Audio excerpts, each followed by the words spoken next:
बुलेटिनच्या सुरुवातीला एक मोठी बातमी। हैदराबादमध्ये भरधाव कारची तरुणीला धडक आणि या अपघातात तरुणीचा मृत्यू झालाय। राज्यसभा खासदाराच्या लेकावर गुन्हा दाखल करण्यात आलाय आणि गुन्हा जामीन पात्र असल्याने लिंगमनेनी रमेश यांच्या मुलाला अटक झालेली नाहीच।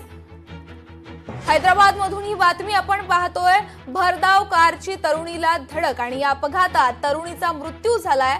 मात्र राज्यसभा खासदाराच्या लेकावर गुन्हा दाखल झालाय, पण गुन्हा जामीन पात्र असल्याने लिंगमनेनी रमेश यांच्या मुलाला अद्याप अटक झालेली नाही।